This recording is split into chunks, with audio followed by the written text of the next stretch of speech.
Hallelujah. ನಮ್ಮ ಕರ್ತನಾದ ಯೇಸು ಕ್ರಿಸ್ತನ ನಾಮದಲ್ಲಿ ನಿಮ್ಮೆಲ್ಲರಿಗೂ ಶುಭಗಳು. Good morning. ಬೆಳಗಾಯ್ತಲ್ಲವೇ? ಬಹಳ ಹೊತ್ತಾಯ್ತು. ಚಿಕ್ಕ ಪ್ರಾರ್ಥನೆಯೊಂದಿಗೆ ಪ್ರಾರಂಭಿಸೋಣ ಬನ್ನಿ.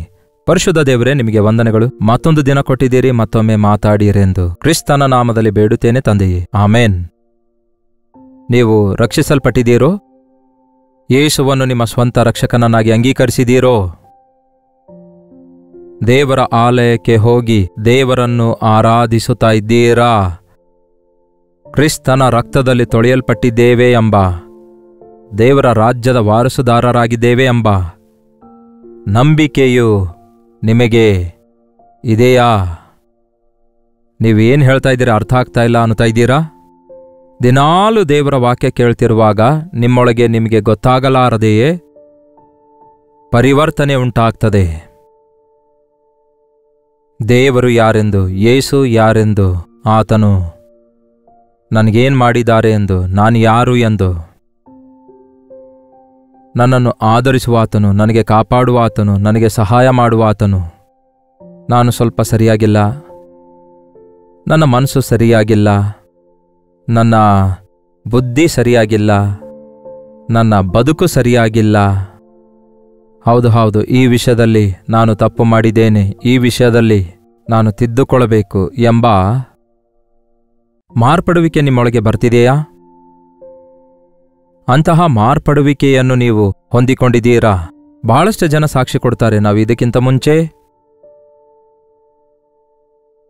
ಸೆಲ್ಫೋನ್ಗೆ ಕನೆಕ್ಟ್ ಆಗಿದ್ದೆ, ಯಾವಾಗ ನೋಡಿದ್ರೂ ಕೂಡ ಈ ರೀತಿ ಲೈವ್ ಸಂದೇಶ ಕೇಳಿದ ನಂತರ ಮೊಬೈಲ್ ಬಳಸೋದು ಎಷ್ಟು ತಪ್ಪೆಂದು, ಅದರಿಂದುಂಟಾಗುವಂತಹ ಒಂದು ಕೆಟ್ಟ ಪರಿಣಾಮ ಅನುಭವಿಸಿರುವುದರಿಂದ ಗ್ರಹಿಸಿಕೊಳ್ತಿದ್ದೇನೆ. ನನ್ನ ಮನಸ್ಸು ಮಾರ್ಪಡಿಸಿಕೊಳ್ತಿದ್ದೇನೆ.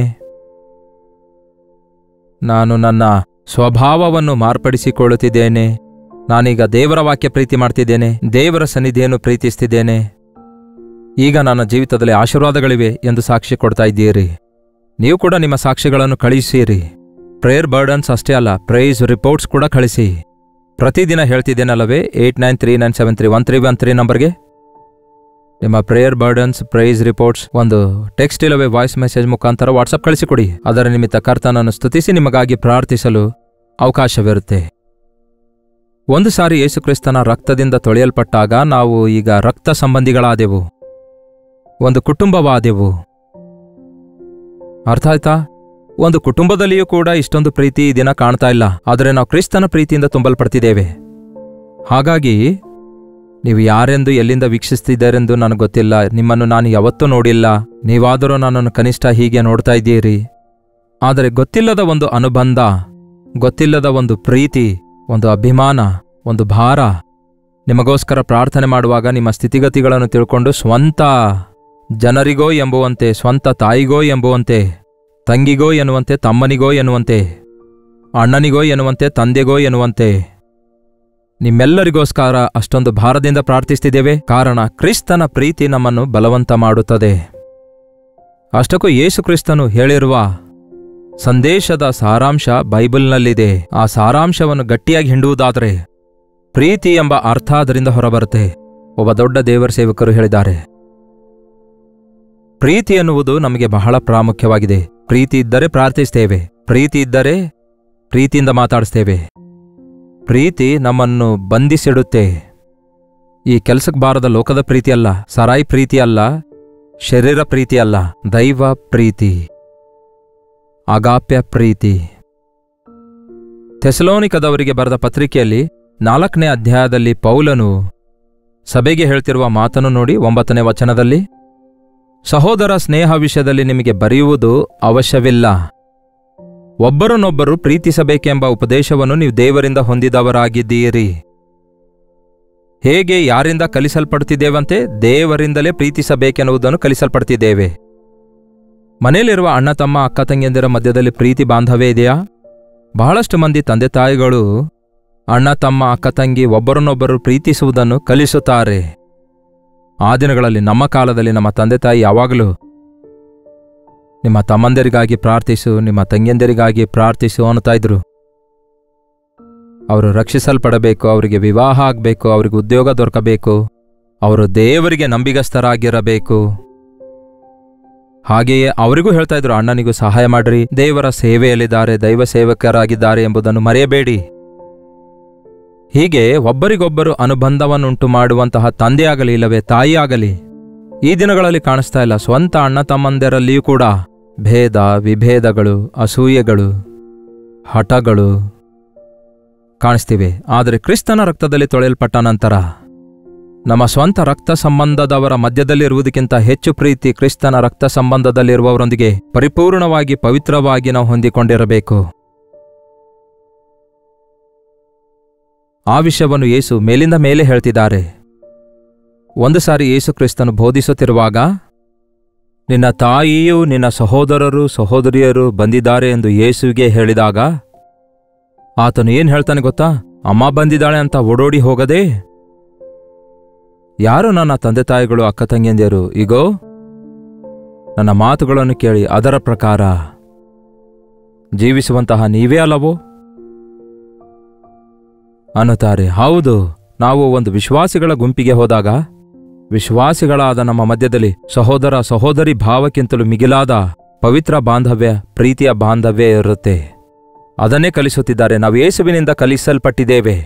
ಪ್ರೀತಿಯನ್ನು ನಾವು ತೋರಿಸುವವರಾಗಿರಬೇಕು. 10ನೇ ವಚನ, ಹಾಗೆಯೇ ಮೆಕದೋನ್ಯದಲ್ಲಿರುವ ಎಲ್ಲಾ ಸಹೋದರರನ್ನು ಕೂಡ ನೀವು ಪ್ರೀತಿಸುತ್ತಾ ಇದ್ದೀರಿ.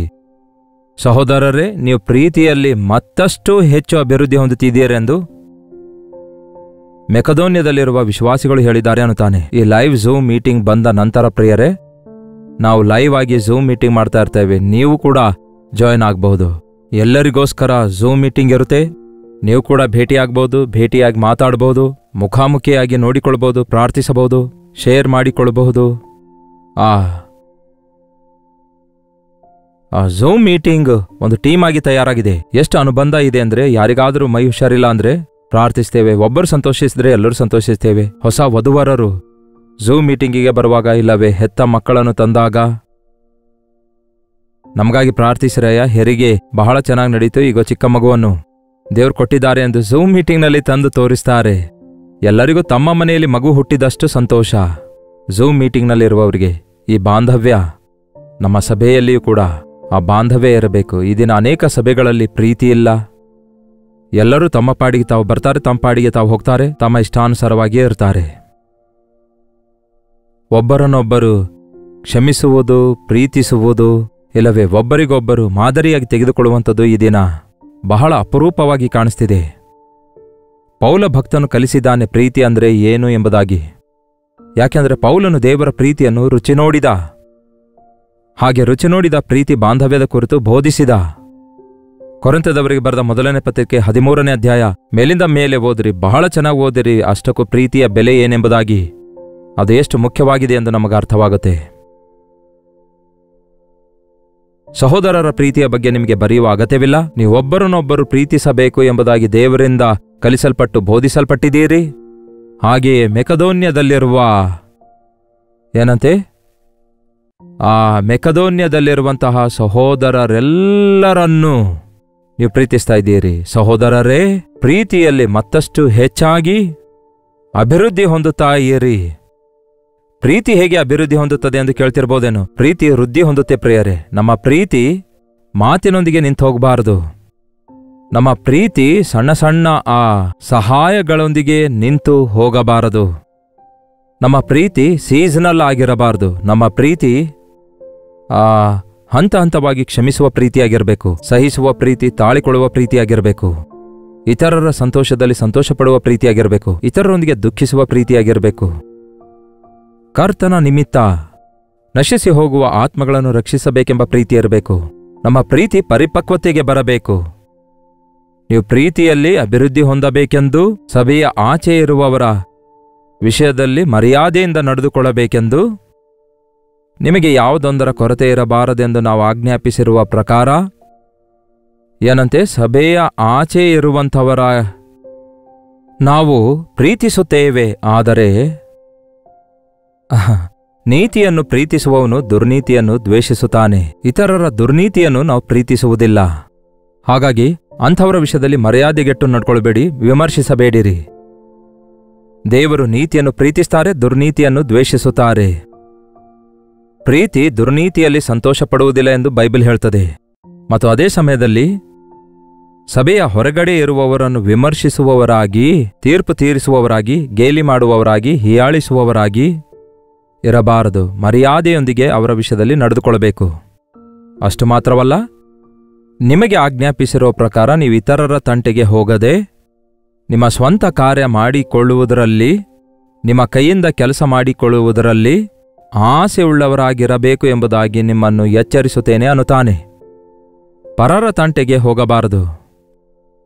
ಪ್ರೀತಿಸುತ್ತೇನೆ ಅಂತ ಹೇಳಿ ನೀವು ಇತರರನ್ನು ಸುಮ್ಮನೆ ಪಕ್ಕದ ಮನೆಯವರ ಕುರಿತು ತೀರ್ಪು ತೀರಿಸುತ್ತಾ, ಇಲ್ಲವೇ ಅವರನ್ನು ಬೆನ್ನಟ್ಟುತ್ತಾ, ಇಲ್ಲವೇ ಅವರನ್ನು ಒಮ್ಮೆ ಒಂದು ಸಾರಿ ನೊಣ ಕೂತ್ಕೊಳ್ಳದಂತೆ ನೋಡಿಕೋ ಅಂದಿದ್ದನಂತೆ ಒಬ್ಬ ರಾಜ. ಹಾಗಾಗಿ ಭಟನು ಮಾಡಿದ್ದೇನೆಂದರೆ ರಾಜನ ಮೂಗಿನ ಮೇಲೆ ನೊಣ ಕುಂತಿದೆ ಎಂದು ನೋಡಿ ಆ ನೊಣ ಸಾಯಿಸಲು ಹೋಗಿ ರಾಜನ ಮುಖಕ್ಕೆ ಹೊಡೆಯುತ್ತಾನೆ. ನಾವು ಕೂಡ ಇತರರನ್ನು ಪ್ರೀತಿಸುತ್ತೇವೆ ಅಂತ ಹೇಳಿ ಇತರರಿಗೆ ಅನೇಕ ಸಾರಿ ಹಾನಿ ಮಾಡುವವರಾಗಿರ್ತೇವೆ. ನೋಡಿ ಪ್ರಿಯರೇ, ಅನವಶ್ಯಕವಾಗಿ ನಾವು ಇತರರ ವೈಯಕ್ತಿಕ ವಿಷಯಗಳಲ್ಲಿ ತಲೆ ಹಾಕಬಾರದು. ಅದು ಪ್ರೀತಿ ಅಲ್ಲ. ಇತರರ ವಿಷಯದಲ್ಲಿ ನಾವು ವಿಮರ್ಶಿಸಬಾರದು. ಅವರ ರಹಸ್ಯಗಳನ್ನು ಬಯಲ್ಪಡಿಸುವುದಕ್ಕಾಗಿ ಪ್ರಯತ್ನಿಸುವುದು ನಿಜವಾದ ಪ್ರೀತಿ ಅಲ್ಲ. ಪ್ರೀತಿ ಅನೇಕ ದೋಷಗಳನ್ನು ಮುಚ್ಚುವುದು ಅಂತ ಇದೆ ಬೈಬಲ್ನಲ್ಲಿ. ಅದಕ್ಕಾಗಿಯೇ ನಿಜವಾದ ಪ್ರೀತಿಯುಳ್ಳವರಾಗಿರಿ. ಪ್ರೀತಿ ಪರಿಪಕ್ವತೆಗೊಳ್ಳುವಾಗ ಇತರರ ಸ್ವೇಚ್ಛೆಯನ್ನು ನಾವು ಕಟ್ಟಿಹಿಡಿಯುವುದಿಲ್ಲ. ದೇವರು ನಮ್ಮನ್ನು ಪ್ರೀತಿಸುತ್ತಾ ಇರುವುದಾದರೆ, ದೇವರು ನಮ್ಮನ್ನು ಏನಾದರೂ ಲೆಕ್ಕಾಚಾರ ಹಾಕುವುದಾದರೆ, ಅಂದರೆ ನಮ್ಮ ತಪ್ಪುಗಳನ್ನೆಲ್ಲ ತೆಗೆದು ಸೆಪ್ರೇಟಾಗಿ ತೆಗೆದು ತೋರಿಸುವುದಾದರೆ ನಾವು ತಾಳಲಿಕ್ಕಾಗಲ್ಲ. ಅಂದರೆ ನಮಗೆ ಎಷ್ಟು ಕ್ಷಮಿಸುತ್ತಿದ್ದಾರೆಂದು, ಎಷ್ಟು ಸಹಿಸುತ್ತಿದ್ದಾರೆಂದು ಅರ್ಥ ಮಾಡಿಕೊಳ್ಳಿ. ಇದು ನಮಗೆ ನಿಜವಾಗ್ಲೂ ಅರ್ಥ ಆಗುತ್ತೆ ಕೆಲವೊಂದು ಸಾರಿ ಪವಿತ್ರಾತ್ಮನು ನಮ್ಮನ್ನು ಅಭಿಷೇಕಿಸುವಾಗ.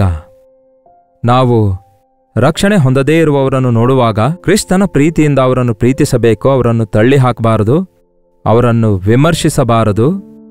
ಆದರೆ ಪ್ರೀತಿಯಿಂದ ಅವರಿಗೆ ಮರ್ಯಾದೆಯಿಂದ ಪ್ರವರ್ತಿಸಿ ಅವರನ್ನು ಕ್ರಿಸ್ತನಿಗೋಸ್ಕರ ಸಂಪಾದಿಸಬೇಕೆಂಬ ಆಸೆ ಇರಬೇಕು. ದೇವರ ಮಕ್ಕಳಾಗಿರುವವರು ಇತರರ ತಂಟೆಗೆ ಹೋಗುವವರಾಗಿರಬಾರದು. ನಮ್ಮ ಮಕ್ಕಳಿಗೂ ಕೂಡ ಪ್ರಿಯರೇ, ಅವರಿಗೊಂದು ಏಜ್ ಬಂದ ನಂತರ ಅವರ ವೈಯಕ್ತಿಕ ವಿಷಯಗಳಲ್ಲಿ ನಾವು ಸುಮ್ಮನೆ ಅವರಿಗೆ ಕಾಡಿಸುತ್ತಾ ಇರುವುದಾದರೆ, ಅವರಿಗೆ ನಾವು ಪ್ರೀತಿಸ್ತಿದ್ದೇವೆ ಎಂದು ತಿಳಿದುಕೊಳ್ಳಲಾರದೆ ಅವರು ನಮ್ಮ ವಿರುದ್ಧ ತಿರುಗಿ ಬೀಳುವುದನ್ನು ಈ ದಿನಗಳಲ್ಲಿ ನೋಡ್ತೇವೆ. ಅದಕ್ಕಾಗಿಯೇ ಪ್ರೀತಿ ಸಹಿಸಿಕೊಳ್ತದೆ ಮತ್ತು ಪರರ ತಂಟೆಗೆ ಹೋಗದೆ ಕೆಲಸ ಮಾಡುತ್ತಾ ಇರುತ್ತದೆ. ತಾನೇ ಕೆಲಸ ಮಾಡಬೇಕೆಂಬ ಮನಸ್ಸುಂಟು ಮಾಡುತ್ತೆ. ನೀನು ಮಾಡಿ ಎಂದು ಹೇಳುವುದಿಲ್ಲ. ನಿಮ್ಮ ಸ್ವಂತ ಕಾರ್ಯಗಳನ್ನೇ ಮಾಡುವುದರಲ್ಲಿ, ನಿಮ್ಮ ಸ್ವಂತ ಕೈಗಳಿಂದ ಕೆಲಸ ಮಾಡುವುದರಲ್ಲಿ ಆಸೆಯುಳ್ಳವರಾಗಿರಿ. ನಿಮ್ಮ ಪ್ರೀತಿಯನ್ನು ಕ್ರಿಯಾಪೂರ್ವಕವಾಗಿ ತೋರಿಸಬೇಕು. ನೀವು ನಿಮ್ಮ ಪ್ರೀತಿಯನ್ನು ಮಾತಿನಿಂದಲ್ಲ, ನಾಲಿಗೆಯಿಂದಲ್ಲ, ಕ್ರಿಯೆಯಿಂದ ತೋರಿಸಬೇಕು. ನೀವು ಹೊರಗಿನವರಿಗೆ ನಿಮ್ಮ ಪ್ರೀತಿ ಅರಿತುಕೊಳ್ಳುವ ಹಾಗೆ ನಿಮ್ಮ ಪ್ರವರ್ತನೆ ಇರಬೇಕು. ಅವರನ್ನು ಸಹಿಸಿಕೊಳ್ಳುವುದಾದರೆ, ತಾಳಿಕೊಳ್ಳುವುದಾದರೆ, ಮತ್ತಷ್ಟು ಮುಖ್ಯವಾಗಿ ಕ್ಷಮಿಸುವುದಾದರೆ. ಕೇಳಿ ಪ್ರಿಯರೇ, ಪ್ರೀತಿಯಲ್ಲಿ ಇರುವ ಶ್ರೇಷ್ಠವಾದ ಗುಣ ಯಾವುದೆಂದರೆ ಕ್ಷಮಿಸುವಂತಹ ಗುಣವಾಗಿದೆ. ನಾನು ನಿಮ್ಮನ್ನು ಪ್ರೀತಿಸ್ತಿದ್ದೇನೆ, ಆದರೆ ಕ್ಷಮಿಸುವುದಿಲ್ಲ ಎಂದು ಹೇಳುವುದಾದರೆ ನಿಜವಾಗ್ಲೂ ನಿಮ್ಮ ಪ್ರೀತಿ ಕ್ರಿಸ್ತನ ಪ್ರೀತಿ ಆಗಿರೋದಿಲ್ಲ. ಕ್ರಿಸ್ತನು ನಮ್ಮನ್ನು ಪ್ರೀತಿಸುತ್ತಿದ್ದಾರೆ, ಕ್ಷಮಿಸುತ್ತಿದ್ದಾರೆ. ನಾವು ಪ್ರಶಾಂತವಾಗಿ ಲೋಕದಲ್ಲಿರಬೇಕಾದರೆ ಪ್ರೀತಿಯಿಂದ ತುಂಬಲ್ಪಟ್ಟಿರಬೇಕು. ಕ್ರಿಸ್ತನ ಪ್ರೀತಿ, ಕಲ್ವರಿ ಶಿಲುಬೆಯ ಮೇಲೆ ಆತನು ತೋರಿಸಿರುವ ಆ ಪ್ರೀತಿ, ಎಷ್ಟು ಹೆಚ್ಚು ನೀವು ದೇವರ ವಾಕ್ಯವನ್ನು ಓದುತ್ತೀರೋ, ಎಷ್ಟು ಹೆಚ್ಚಾಗಿ ಆತನ ಶಿಲುಬೆ ಮರಣ ಪುನರುತ್ಥಾನವನ್ನು ಧ್ಯಾನಿಸುತ್ತೀರೋ, ಎಷ್ಟು ಹೆಚ್ಚಾಗಿ ಯೇಸುವಿನ ಜೀವಿತವನ್ನು ಮತ್ತಾಯ, ಮಾರ್ಕ, ಲೂಕ, ಯೋಹಾನ ಸುವಾರ್ತೆಗಳಲ್ಲಿ ಓದಿ ಧ್ಯಾನಿಸುತ್ತೀರೋ, ಆಗ ಯಾರೊಂದಿಗೆ ಹೇಗೆ ಪ್ರವರ್ತಿಸಬೇಕು, ಹೇಗೆ ಪ್ರತಿಸ್ಪಂದಿಸಬೇಕೆಂದು ಅರ್ಥ ಆಗುತ್ತೆ. ಯೇಸು ಒಬ್ಬ ವ್ಯಕ್ತಿಯನ್ನು ಎಷ್ಟು ಪ್ರೀತಿಯಿಂದ ಆದರಿಸಿದ್ದಾರೆ ಎಂದು ನೋಡುವಾಗ ನಮ್ಮ ಜೀವಿತದಲ್ಲಿಯೂ ಅದೇ ಮಾರ್ಪಡುವಿಕೆ ಉಂಟಾಗುತ್ತೆ. ನಿಮ್ಮಲ್ಲಿನ ಮಾರ್ಪಡುವಿಕೆಗೆ ಮುಖ್ಯವಾದ ಕಾರಣ, ನೀವು ಮುಂಚೆ ಇದ್ದಂತಹ ಪಾಪವನ್ನು ದ್ವೇಷಿಸುತ್ತೀರಿ. ಅದಕ್ಕಿಂತ ಮುಂಚೆ ದ್ವೇಷಿಸಿದಂತಹ ವಿಷಯಗಳನ್ನು, ಕ್ರಿಸ್ತನನ್ನು, ವಾಕ್ಯವನ್ನು, ಪ್ರಾರ್ಥನೆಯನ್ನು ಬೇಡವೆಂದಿರುವ, ತಳ್ಳಿ ಹಾಕಿರುವ, ತಿರಸ್ಕರಿಸಿರುವಂಥವುಗಳನ್ನು ಈ ದಿನ ಪ್ರೀತಿಯಿಂದ ಸ್ವೀಕರಿಸ್ತೀರಿ. ದೇವರು ಅಂತಹ ಪ್ರೀತಿಯನ್ನು ನಮ್ಮ ಕುಟುಂಬದಲ್ಲಿಯೂ, ನಮ್ಮ ಸಭೆಯಲ್ಲಿಯೂ, ನಮ್ಮ ಜೀವಿತದಲ್ಲಿಯೂ ದಯಪಾಲಿಸಲಿ. ಪ್ರಾರ್ಥನೆ. ಪರಿಶುದ್ಧ ದೇವರೇ, ಪ್ರೀತಿಯುಳ್ಳ ತಂದೆಯೇ, ಅಂತ್ಯ ದಿನಗಳಲ್ಲಿ ಪ್ರೀತಿ ತಣ್ಣಗಾಗ್ತದೆಂದು ನೀವು ಹೇಳಿದಿರಿ ಯೇಸುವೆ. ಅನೇಕರ ಪ್ರೀತಿ ಈಗಾಗಲೇ ತಣ್ಣಗಾಗಿ ಆರಿ ಹೋಗುವುದು. ಕುಟುಂಬದಲ್ಲಿ ಪ್ರೀತಿ ಇಲ್ಲದೇ ಇರುವಂಥದ್ದು, ಗಂಡ ಹೆಂಡತಿಯರ ಮಧ್ಯದಲ್ಲಿ ಪ್ರೀತಿ ಇಲ್ಲದೇ ಇರುವಂಥದ್ದು, ಈವನ್ ಕ್ರೈಸ್ತ ಸಮುದಾಯದಲ್ಲಿಯೂ ಕೂಡ ಪ್ರೀತಿಹೀನತೆ ಕಾಣುತ್ತಿರುವಾಗ ನಿಮ್ಮ ಬರೋಣದ ಸೂಚನೆಗಳನ್ನು ನಾವು ಜ್ಞಾಪಕ ಮಾಡಿಕೊಳ್ಳುತ್ತಾ ಪ್ರೀತಿಯಲ್ಲಿ ಆಳವಾಗಿ ಸ್ಥಿರಗೊಂಡಿರುವ ಹಾಗೆ ದೇವರ ಪ್ರೀತಿಯ ಉದ್ದ, ಅಗಲ, ಎತ್ತರ ಪರಿಶುದ್ಧ ದೇವ ಜನರೆಲ್ಲರೊಂದಿಗೆ ಸೇರಿ